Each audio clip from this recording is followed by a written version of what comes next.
네, 안녕하세요.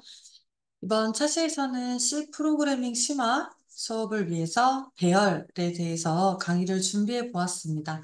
저는 전남대학교 인공지능학부 김미수이고요. 이번 차시에서 배열과 관련해서 저희가 배울 내용과 학습 목표는 다음과 같습니다. 첫 번째로 배열이 필요한 이유와 기본 개념에 대해서 이해해보고, 그 다음으로는 저희가 이제 변수를 선언하고 초기화하는 그런 작업들을 이미 알고 있을 거라는 가정하에 배열을 선언하고 초기화하는 것과, 그리고 이 배열에 각각의 칸에 들어있는 걸 이제 요소라고 쉽게 이야기를 하는데, 이 요소에 접근하는 방법에 대해서 알아보도록 할 겁니다. 그리고 마지막으로 이 배열을 활용해서 숫자의 합계를 구하기 위한 프로그램을 한번 만드는 걸 통해서 이 배열을 조금 더 깊게 이해해 보도록 하겠습니다. 첫 번째로 이제 배열이란 무엇일까요? 배열은 같은 종류의 데이터들이 순차적으로 메모리에 저장되는 자료 구조를 의미를 합니다. 쉽게 말을 해보면 이렇게 생긴 똑같은 타입의 데이터를 넣을 수 있는 박스들이 쭉 연달아 있는 구조라고 생각하시면 됩니다. 이 아래 그림에서는 총 박스가 10개가 있는데요. 이렇게 박스가 10개가 있는 걸 배열의 크기가 10이다 라고 이야기할 수가 있습니다. 박스가 10개가 있으니까 데이터를 10개 담을 수 있는 거겠죠. 그래서 이 배열의 크기는 10이다 라고 이야기를 합니다. 그럼 이 배열이라고 하는 이 자료 구조에 각 박스에 박스라고 했으니까 무언가가 들어가겠죠. 그래서 여기에 들어가는 노란색 동그라미들이 이 박스 하나하나에 들어갈 수 있는 데이터라고 보시면 됩니다. 그리고 이제 여기에 똑같은 색깔로 동그라미가 되어 있죠. 이게 이제 의미하는 바는 여기 처음에 써 있는 같은 종류의 데이터들이라고 되어 있죠. 그래서 이 한 박스에 들어가는 요 연달아 있는 이 박스에 들어갈 수 있는 값의 타입은 모두 똑같아야 합니다. 그리고 이제 이 박스가 쭉 연달아 있기 때문에 우리가 이 박스에 번호를 붙여야 뭐 이제 6번 박스에는 뭐가 들었니, 3번 박스에는 뭐가 들었니 알 수가 있겠죠. 그래서 이렇게 각 박스에 매겨져 있는 번호를 인덱스라고 이야기를 하고, 이제 컴퓨터 상에서는 이 첫 번째 박스에 해당하는 이 첫 번째 인덱스는 0부터 시작을 합니다. 그래서 여기 보시면 첫 번째 박스에는 0이 붙어 있고, 두 번째 박스에는 1, 2, 3, 4, 5, 6, 7, 8, 9까지로 되어 있죠. 그래서 이제 배열의 크기는 총 10이고, 이 10이라고 하는 건 똑같은 데이터 타입을 넣을 수 있는 박스가 10개가 쭉 연달아 있는 거라고 보시면 되고, 순차적으로 저장하는 구조이기 때문에 가장 첫 번째 박스부터 해서 0부터 시작하는 인덱스가 이렇게 붙어 있는 구조라고 생각하시면 됩니다. 또 뭐 이제 이 인덱스를 바탕으로 또 한 예시를 들어보면 첫 번째 인덱스가 0이었죠. 그럼 이제 우리는 나중에 요소에 접근하는 방법을 배울 건데 인덱스 5에 있는 요소는 여기 5번이라고 하는 이 인덱스가 붙어 있는 요 박스에 들어있는 요 값을 이제 인덱스 5에 있는 요소라고 하고, 요거는 이제 우리가 뭐 하나, 둘, 셋, 넷, 다섯, 여섯 이렇게 셀 때로 생각을 해보면 이제 우리 박스의 인덱스는 0부터 시작을 하기 때문에 이 인덱스 5에 있는 요소는 사실 여섯 번째 인덱스에 있는 요소라고 생각하시면 됩니다. 실제로 이제 배열을 처음 접하실 때 이 인덱스가 0부터 시작한다는 거를 막 쉽게 이렇게 딱 와닿고 코딩하는 게 쉽지 않아서 이 인덱스로 조금 많이 실수를 하곤 해요. 그래서 이제 우리가 컴퓨터는 이 박스 첫 번째 박스에다가 0이라고 하는 숫자를 붙이고 이 배열의 인덱스는 0부터 시작해서 번호가 쭉 붙는다라는 거를 꼭 기억하시면 좋겠습니다. 그럼 이제 이렇게 생긴 이 배열이라고 하는 자료 구조를 어떻게 선언할까요? C에서는 다음과 같이 선언을 합니다. 첫 번째로는 자료형, 그리고 띄고 배열의 이름, 그리고 배열의 크기 이런 식으로 작성을 해주시면 돼요. 이제 뭐 예를 들어보면 int 띄고 스코어스라는 이름의 배열 이름을 이제 배열의 이름을 스코어스라고 붙이고 이 배열의 크기는 10이다. 이렇게 이제 우리가 코드를 작성을 하면 배열이 이제 생겨서 메모리상에 이제 딱 저장이 될 수 있는 자료 구조가 생긴다고 보시면 됩니다. 그래서 요거를 이제 다시 한번 정리를 해보면 박스 10개를 갖는 어떤 박스 집합이 있는데 이 박스 집합은 이제 이 배열이겠죠. 그리고 이 박스 집합의 이름은 스코어스이고 박스에는 정수만 넣을 수 있어 라는 것을 이제 여기가 설명해주고 있다고 보시면 됩니다. 그래서 뭐 배열이라고 하는 게 크게 어렵지는 않죠. 결국 이제 같은 종류의 데이터라고 하는 건 배열을 선언할 때 가장 앞쪽에 이제 우리가 그 변수 선언하듯이 자료형을 이제 쓰게 되는데 이제 이 같은 종류의 데이터라고 하는 건 제일 앞에 작성한 이 자료형에 대한 데이터들을 이 배열 크기만큼 연달아서 이제 넣을 수 있는 어떤 박스 집합이라고 생각하시면 됩니다. 그리고 이제 이 박스 집합에 우리가 그 변수 이름을 지었던 것처럼 이 박스 집합에 대한 이름도 붙여줘야 되기 때문에 여기 배열 이름까지 작성을 해서 이렇게 이제 선언을 하시면 됩니다. 뭐 또 다른 예시를 봐볼까요? 아까는 우리 자료형의 int 그리고 뭐 스코어스 배열의 크기는 10으로 이제 설정을 했다면 이제 이번에는 첫 번째 자료형은 캐릭터 타입으로 그리고 배열의 이름을 알파벳 그리고 이 배열의 크기를 5로 이제 설정을 했어요. 그럼 이제 요거를 쉽게 설명을 해보면 박스 5개를 갖는 어떤 박스 집합이 있는데 여기서 집합이라고 했지만 사실은 순차적으로 메모리에 저장되는 박스가 나열되어 있는 이제 저장될 수 있는 공간이라고 보시면 되고 이 박스 집합의 이름은 알파벳이고 박스에는 문자만 넣을 수 있다라는 걸 이제 의미를 합니다.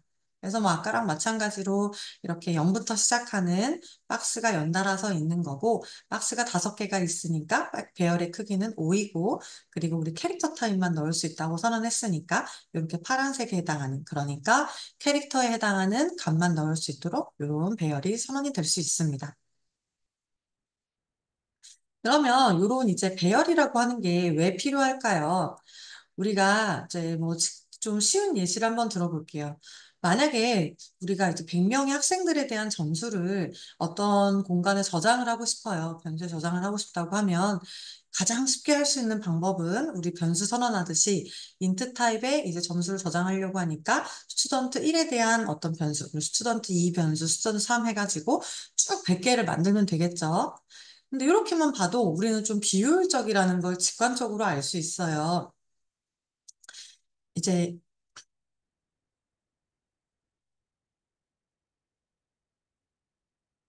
보시면 int 타입에 해당하는 변수 하나, 둘, 셋 하고 100까지 이제 만들었는데 사실 생각해 보면 이 스튜던트라고 하는 거는 결국 같은 맥락에서 동일한 종류의 데이터를 넣고 싶은 거잖아요. 근데 이걸 100줄 적는 것보다 우리가 이걸 배열로 선언을 하게 되면 int 타입에 이제 데이터를 넣을 건데 총 100개를 넣을 거고 이거는 이제 학생들에 대한 점수의 맥락상 학생들 점수를 쭉 저장하고 싶어라고 해서 이 int, student, 그리고 배열의 크기를 100으로 선언하면 사실상 이 왼쪽에 있는 변수 100개를 선언하는 것과 동일한 효과가 있다고 보시면 됩니다. 그러면 이제 이렇게 이제 우리가 선언을 하게 되면 박스 100개를 갖는 어떤 박스 집합이 생기는 거고 이 박스 집합의 이름은 student이고 박스에는 정수만 넣을 수 있어 라고 또 해석해 볼 수가 있겠죠. 이제 이렇게 되면 아까 앞에 봤던 것처럼 박스가 100개가 쭉 나열이 되어 있고 전부 다 int 타입에 대한 데이터만 넣을 수 있고 요거는 이제 100칸으로 이루어져 있겠죠. 그래서 배열이 이제 필요한 뭐 가장 쉬운 이유를 얘기를 해보자면 이렇게 좀 같은 맥락상에서 변수를 여러 개 선언을 하는 것보다 이렇게 한 줄로 선언을 해서 관리하기 쉽고 코드의 그 줄 수를 조금 더 짧게 하기 위해서 쓴다고 보시면 됩니다. 이렇게 생기겠죠. 이제 0번째부터 시작하니까 가장 첫 번째 박스는 0번 인덱스일 거고 마지막 박스는 99번 인덱스로 되어 있겠죠. 그 다음은 배열의 초기화입니다.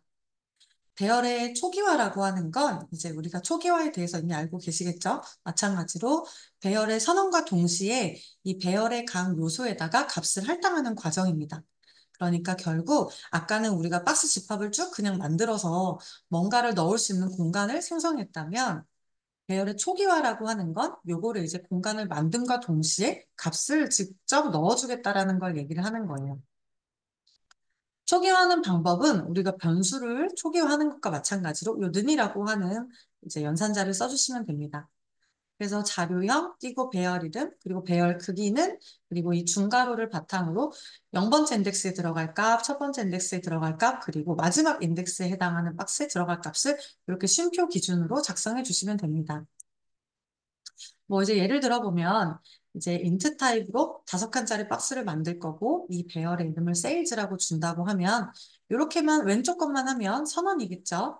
여기서 바로 는을 하고 중괄호를 열어서 10, 20, 30, 40, 50 이렇게 이제 주게 되면 박스 5칸짜리가 생겨서 첫 번째 칸에는 10, 두 번째 칸에는 20, 세 번째 칸에는 30 그렇게 뭐 마지막 칸에는 50이 들어가서 동시에 선언과 동시에 초기화가 되게 됩니다. 그리고 이제 혹은 우리가 이렇게 이미 오른쪽에다가 값을 초기화하는 경우에는 이렇게 이제 값을 이렇게 딱 초기화하는 경우에는 사실 여기에다가 배열의 크기를 직접적으로 입력을 하지 않아도 돼요. 이제 컴퓨터가 알아서 요 오른쪽에 있는 게 총 5개니까 알아서 5칸이겠구나라고 해석을 해서 5칸을 만들어 주게 됩니다. 그래서 요거를 이제 보시게 되면 세일즈라는 이름에 이제 어떤 인트 값을 넣을 공간이 총 5칸이 생기고 10부터 50까지 차근차근 쉼표를 기준으로 해서 집어넣으니까 10, 20, 30, 40, 50이 들어가고 그리고 요 각 칸에 대한 인덱스는 0, 1, 2, 3, 4 이렇게 되는 이제 배열이 이제 선언 생성된과 동시에 값이 들어갈 수가 있게 됩니다. 이제 이렇게 우리가 초기화를 해서 처음에 데이터를 넣는 거 말고도 이제 그때그때 특정 칸에다가 우리가 값을 넣고 싶을 수가 있어요. 이제 그렇게 배열의 요소에 접근을 해서 실제 값을 이제 저장하기 위해서 이렇게 작성을 하시면 됩니다.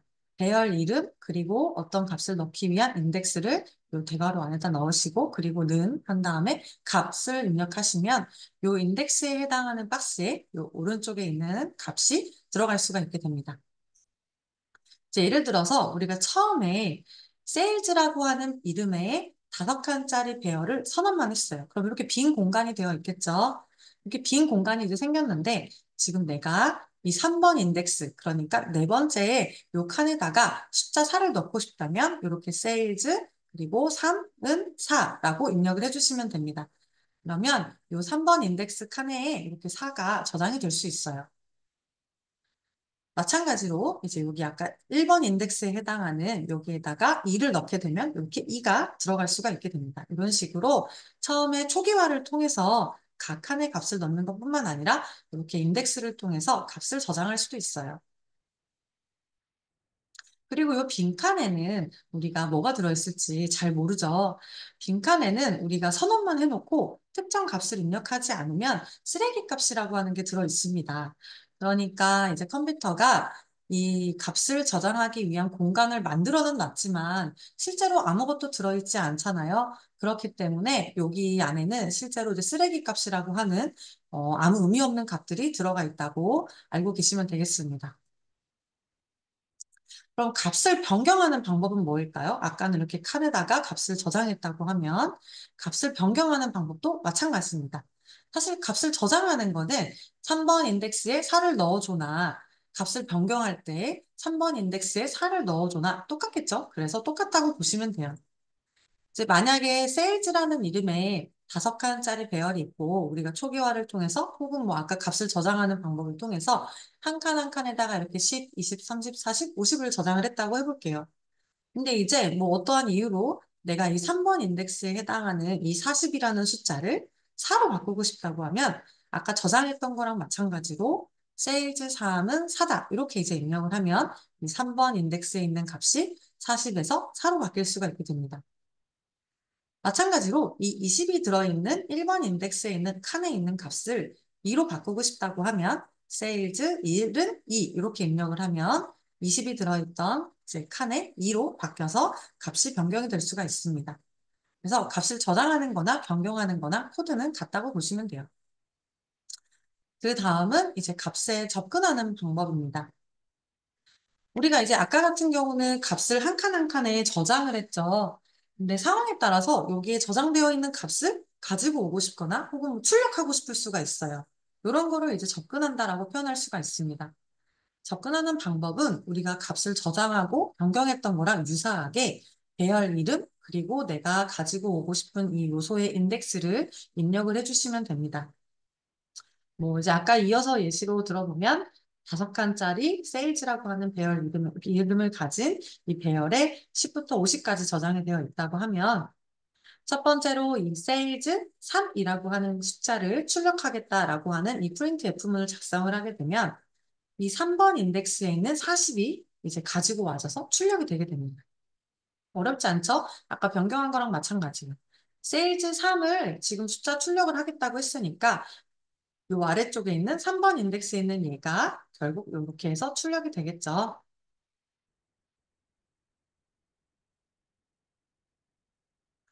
그 다음에 뭐 또 다른 예시로는 이 세일즈 위에 있는 값을 서드라고 하는 이 인트 변수 저장을 하고 싶어요. 그러면 우리 그냥 그 변수 선언하듯이 이제 하면서 초기화를 시키는데 세일즈 2번 인덱스에 있는 값을 가지고 와서 서드에 넣겠다라고 이렇게 작성을 하시면 됩니다. 그래서 뭐 지금 이거 같은 경우는 2번 인덱스에 있는 값을 가지고 와서 서드에 넣겠다라고 했으니까 2번 인덱스에 있는 값은 30이죠. 요게 지금 서드라고 하는 변수의 공간에 이제 가지고 와져서 30이라고 하는 게 저장이 될 수가 있게 됩니다. 그래서 이제 값을 저장하거나 변경하는 것, 그리고 접근하는 것까지 간단하게 이 배열 이름, 그리고 인덱스라고 하는 거를 이제 입력을 해서 우리가 할 수 있는 것까지 한번 해봤습니다. 그 다음으로 조금 알아두시면 좋을 거라고 생각하는 것 중에 하나가 이 배열의 초기화에 따라서 조금씩 다른 결과가 나타날 수 있어요. 첫 번째로 선언만 한 경우에는 우리가 이제 아까 쓰레기 값이라고 얘기했던 부분이 있는데 만약에 우리가 선언만 하고 어떤 값을 출력하고 싶다고 하면 이 쓰레기 값이라고 하는 게 출력이 됩니다. 왜냐하면 이제 우리가 아까 배열을 선언을 해서 박스 5개를 만들었다고 하면 여기는 사실 빈 박스죠. 이 빈 박스 공간에는 이 쓰레기 값이라고 하는 공간은 있지만 아무 값도 없는 이제 뭐 아무 값이 우리가 의미 있는 값은 아닌 어떤 값들이 들어있어요. 그래서 실제로 이 아래쪽과 같은 코드를 작성을 해서 이제 세일즈라는 이름의 5칸짜리 박스를 선언만 하고 출력을 하려고 하면 이렇게 00, 뭐 알 수 없는 1240, 68, 2624, 뭐 21896, 829552, 1952 이렇게 좀 이상한 숫자들이 나타납니다. 요거는 아까 말했다시피 요 빈 박스가 들어있죠. 빈 박스이기 때문에 우리가 뭔 값을 의미 있는 값을 넣은 게 아니잖아요. 그래서 쓰레기 값이 그냥 나오는 거라고 보시면 됩니다. 그래서 요거는 컴퓨터마다도 다 다르게 나오고 뭐 여러분들의 뭐 환경에 따라서도 다 다르게 나와요. 그래서 요거는 사실 실제 값이 아니기 때문에 여러분들 이제 배열을 실제로 쓰신다고 하면 초반에 이렇게 선언만 하고 뭐 값을 순차적으로 저장하는 코드를 뭐 늘 작성하실 게 아니라고 하면 기본적으로 초기화를 한 다음에 사용하는 거를 이제 추천을 드립니다. 왜냐하면 우리가 막 모든 걸 다 완벽하게 막 암기하면서 코딩할 수는 없으니까 이렇게 때때로 쓰레기 값이 들어가게 되면 우리가 예기치 못한 상황이 펼쳐질 수가 있겠죠. 그래서 이렇게 선언만 한 경우에는 이제 이 빈 박스에 쓰레기 값이 담겨 있고 요거는 이제 우리가 지속적인 코딩을 할 때 뭔가 우리가 기대하지 못했던 결과를 만들어낼 수 있으니까 선언만 하지 말고 최대한 초기화를 같이 해줘야 됩니다. 그래서 우리 초기화에 대해서 배웠죠.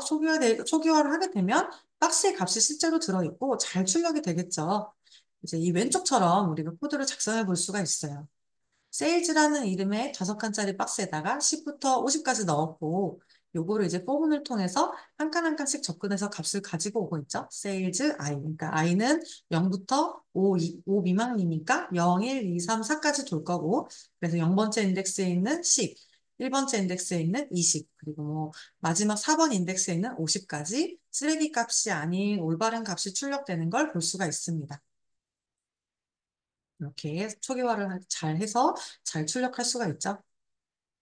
그럼 이제 그 다음에 조금 이제 의문이 들 수 있는 게 있어요. 만약에 내가 5칸이라고 선언을 했는데 실제로 초기화할 때는 뭔가 값을 2개밖에 안 넣었다고 하면 어떻게 될까? 얘도 나머지가 쓰레기 값이 들어있을까? 궁금할 수가 있죠. 근데 이렇게 일부만 초기화한 경우에는 컴퓨터에서 알아서 주어진 칸에 우리가 준 값만 채워지고 나머지는 이제 0으로 채워집니다. 그래서 여기 까만색 같은 부분은 나머지 칸이고 이제 빈 칸이라고 빈 칸 아까 우리가 선언만 했을 때는 빈 박스였는데 이제 우리가 일부만 초기화한 경우에는 이제 주어진 그 값 외의 칸에는 나머지는 0으로 자동으로 채워집니다. 문자 같은 경우는 이제 널값이라고 하는 게 채워지고요. 그래서 실제로 예시 코드를 보면 이 인트 세일즈 해서 5칸짜리 박스를 만들었는데 10과 20만 넣었어요. 그러니까 세 번째, 네 번째, 5번째 박스에는 아무것도 넣지 않았죠. 여기 아무것도 넣지 않았는데 이렇게 아무것도 없는데 요 박스에 실제로 요 I 인덱스만큼, 그러니까 0번부터 4번 인덱스까지 접근해서 값을 출력해 보면 이렇게 올바르게 10, 20까지 잘 저장이 되고, 나머지는 이상한 값이 아니라 0으로 잘 들어가 있는 걸 볼 수가 있습니다. 그래서 이제 웬만하면 우리가 그 선언만 해가지고 뭔가를 쓰게 되면, 우리가 프로그래밍을 할 때 한두 줄만 쓰고 모든 게 끝나는 게 아니잖아요. 그래서 최대한 우리가 초기화라는 걸 통해서 이 빈 박스가 없도록 만들어 놓은 이후에 그 뒤이은 코딩을 하는 거를 보통 이제 추천드립니다. 이제 마지막으로 이 배열을 활용해서 숫자를 합계를 내는 프로그램을 한번 작성을 해보겠습니다.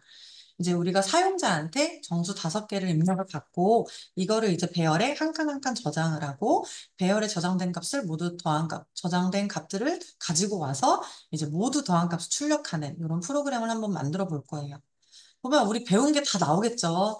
일단 이 5개의 정수를 입력받아서 배열에 저장을 하려면 이제 배열이라고 하는 거를 선언을 해서 5칸을 만들어 놔야 될 거고, 그리고 이 5개를 한 칸 한 칸에 다 채워 넣어줘야 될 거고, 이제 저장을 해줘야 될 거고, 그리고 마지막으로 이 저장된 값들을 모두 더하려면 이 한 칸 한 칸에 있던 값들을 가지고 와서 이제 하나씩 하나씩 누적하면서 더하는 연산을 수행을 해야겠죠. 그래서 그거를 위한 코드가 이 왼쪽과 같습니다.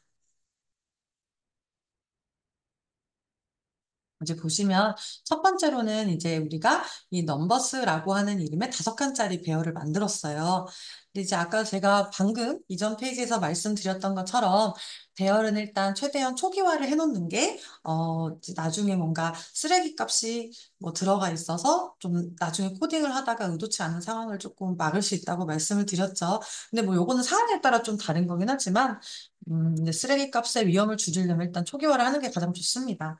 그래서 지금 일단 첫 번째 칸에다가 0만 넣고, 이제 나머지 칸도 이제 두 번째 칸부터 5번째 칸까지 자동으로 다 0으로 들어가 있는 요 넘버스라고 하는 배열을 만들었어요. 그리고 그 다음 포문에서는 이게 총 지금 5칸이니까 0부터 4번까지, 그러니까 0번째 칸에 넣을 숫자를 이제 사용자한테 입력받고 저장해놓고, 그리고 한 번 지나고 나면 이제 1번째 인덱스에다가 또 사용자가 입력한 값을 저장을 하고, 값을 계속 저장을 하고, 이렇게 저장을 하고 있죠. 저장을 하고, 이런 식으로 총 4번 인덱스까지 갈 수 있도록 이제 반복이 돼서 쭉 이제 총 5개의 값들을 입력받아서 이 배열에다 저장하는 이제 블럭입니다. 이제 그 다음에는 우리가 여기에다가 값을 저장했으니까 값을 하나씩 가지고 와서 이제 누적해서 더하는 코드를 짤 수 있겠죠. 이제 이 누적돼서 모두 더한 값을 출력하기 위한, 이 모두 더한 값을 저장하기 위한 변수를 썸을 만들고, 이 썸이라고 하는 곳에다가 우리가 0번째 인덱스부터 4번째 인덱스, 4번 인덱스까지의 이 넘버스라고 하는 있는 배열에 있는 이 값을 가지고 와서 썸에다가 계속 더하기를 합니다.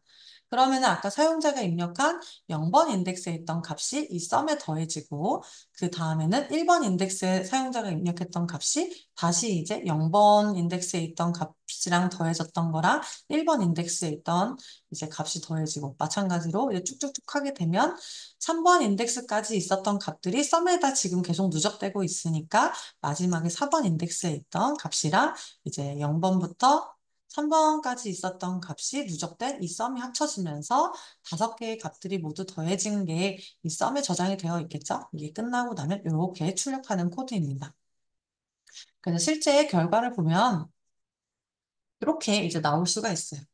그래서 0번째 인덱스에 이제 0번째 숫자로 이제 10을 입력했고, 그리고 1번째 인덱스에 그 칸에 20을 입력했고, 마찬가지로 30, 40, 50까지 다 입력을 하고 나면 이제 그 다음에 요 12번 라인부터 16번 라인에서 이제 요 13번 라인에서 15번 라인까지 요 썸 관련된 이 코드가 10번 더하고, 그리고 10 더하고, 그리고 10 더하기 20을 하고, 그리고 10이랑 20을 더한 값에다가 30을 더하고, 이렇게 쭉 반복을 하면서 10부터 50까지, 그러니까 이 넘버스라고 하는 배열에 있던 모든 칸에 있던 값들을 다 가지고 와서 최종 더하는 값인 150을 출력을 해줄 수가 있게 됩니다. 그래서 이제 이거를 한번 쭉 쳐보시고, 이제 우리가 이 배열에 접근하는 것과 배열의 값을 저장하는 것과, 그리고 이제 배열에 있는 값을 가지고 와서 연산하는 것까지 한번 실습으로 마무리를 해봤습니다.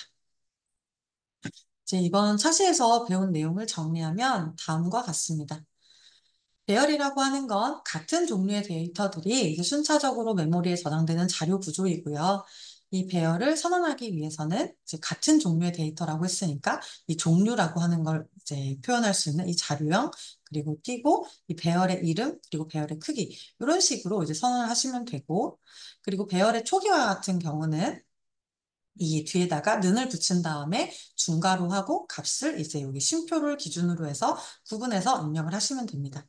이때 만약에 우리가 만들려고 하는 이 배열의 크기와 이 오른쪽에 있는 이 중괄호 안에 있는 값들의 개수가 같다고 하면 이 배열의 크기는 생략해도 괜찮습니다. 요소의 이제 값을 저장하거나 변경하기 위해서는 이 배열 이름에서 인덱스를 통해서 이제 인덱스를 통해서 이제 몇 번째 칸에 저 값을 저장할지 쓰고, 그리고 는 한 다음에 값을 이제 입력을 하게 되면 이 배열 이름을 가지는 이 배열의 요 인덱스에 설정한 이 숫자 인덱스에다가 요 값을 저장하거나 변경할 수 있고요. 그리고 이 인덱스에 해당하는 값을 가지고 오고 싶다고 하면 배열 이름 인덱스를 해서 뭐 프린트 F를 하시거나 뭐 연산을 하시거나 해서 이렇게 쓰시면 되겠습니다. 그래서 이번 차시 수업은 여기까지 하고 마무리하도록 하겠습니다. 감사합니다.